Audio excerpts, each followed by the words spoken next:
नमस्ते जी। तो आज हम बात करेंगे चंद्रयान 3 के बारे में जो इसरो ने लॉन्च करा है। अब इसरो ने जो लॉन्च करा है इसकी शुरुआत होती है, हम समय में थोड़ा और पीछे जाएं तो जब हमारा देश आज़ाद हुआ था 1947 में, तब ऐसा नहीं था कि हमारे देश के अंदर सब कुछ सही था। तो उस टाइम पे हमारे देश के अंदर काफ़ी ज़्यादा गरीबी थी, भूखमरी थी और हमारे देश को काफ़ी ज़्यादा आगे बढ़ाना था, डेवलप करना था। तो उस टाइम के जो हमारे प्राइम मिनिस्टर थे उनके सामने ये चैलेंजेस थे। अब इसी समय पे क्या था ना, स्पेस रेस चल रही थी यूएसए और यूएसएसआर के बीच में कि यानी कि स्पेस के अंदर कौन आगे बढ़ेगा।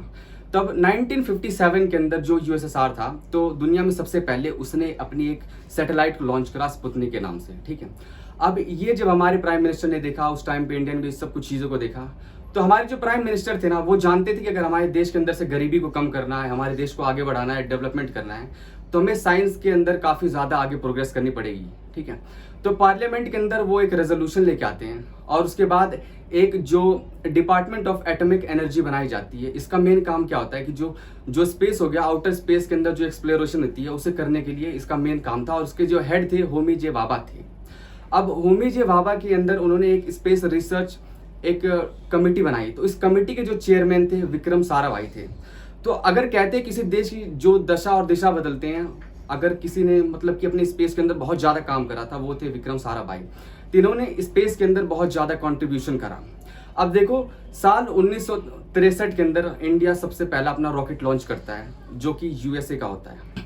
अब देखो 1963 का समय चल रहा है। इस टाइम पे देखो इंडिया चाइना वॉर चल रही, हमारे देश के अंदर इतनी ज़्यादा दिक्कत थी, लोगों के पास खाना नहीं था, खाने के लिए इतनी ज़्यादा भुखमरी थी, यहाँ तक कि हमें जो खाने के लिए चीज़ें चाहिए होती है ज़्यादातर हम इम्पोर्ट ही करते थे। और इंडिया चाइना के बीच में हमारी इतनी मतलब टेंशन चल रही थी और इतनी क्लैश चल रही थी, उसके बाद भी हम ये सारी चीज़ें कर रहे थे। तब इन सब चीज़ों के अंदर हम साइंस के अंदर काफ़ी प्रोग्रेस कर रहे थे। साल 1969 आता है जब इसरो की स्थापना होती है। तो 1969 के अंदर इसरो को बनाया जाता है। 1975 के अंदर हम अपना पहला सैटेलाइट लॉन्च करते हैं आर्यभट्ट के नाम से। अब ये जो सैटेलाइट था हमने यूएसएसआर की मदद से बनाया था, ठीक है।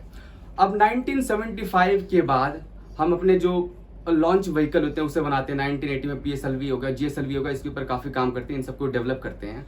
2008 का समय आता है। 2008 के अंदर हम जो चंद्रयान का जो मिशन है, सबसे पहला जो चंद्रयान 1 भेजते हैं। अब इसका मेन काम था ना, जो चंद्रयान का जो सरफेस था उसकी स्टडी करना था और वहाँ पे कौन कौन से मिनरल्स हैं, केमिकल कंपोजिशन, उन सब की जानकारी को लेना था। तो इसे लॉन्च करने के बाद मतलब हमें वो सारी जानकारियाँ लगभग 95% के आसपास सारी जानकारियाँ मिल गई। अब 2008 के बाद हम अपना अगला सैटेलाइट लॉन्च करते हैं, या मार्स का जो मिशन लॉन्च करते हैं हम 2014 के अंदर। अब ये लॉन्च करने के बाद हम पहली बार उसे लॉन्च करते हैं और एक ही बार में उसे लॉन्च करने के बाद उसके अंदर हम सक्सेसफुल हो जाते हैं। तो एशिया के या वर्ल्ड की पहली कंट्री बन जाते हैं जो ये काम कर पाता है।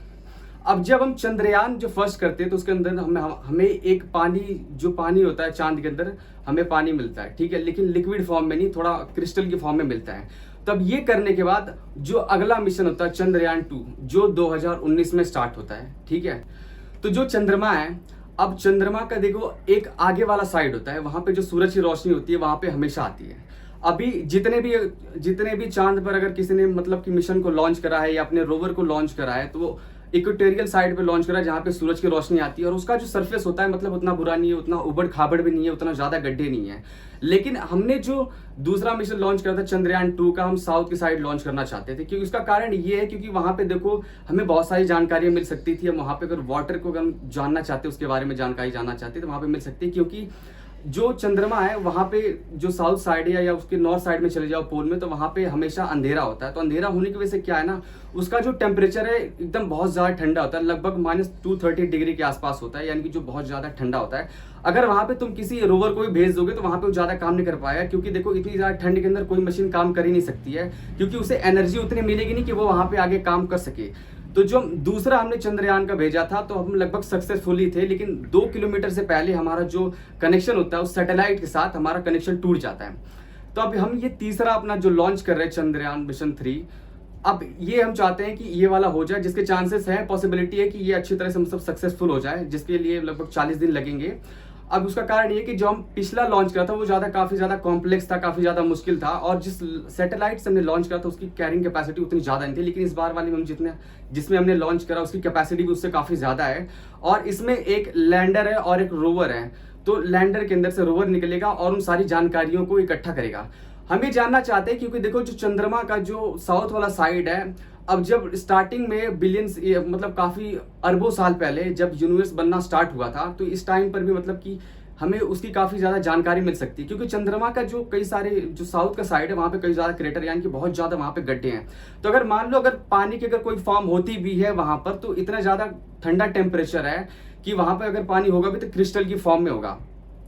और उस क्रेटर या उन सब चीज़ों की जानकारी लेके हम ये पता लगा सकते हैं कि अगर यूनिवर्स को डेवलप या यूनिवर्स जैसे बना है तो वो कैसे बना, उसके बारे में काफ़ी ज़्यादा जानकारियाँ मिल सकती हैं। तो इस वीडियो में बस इतना ही। अगले टॉपिक के बारे में हम अगली वीडियो में बात करेंगे।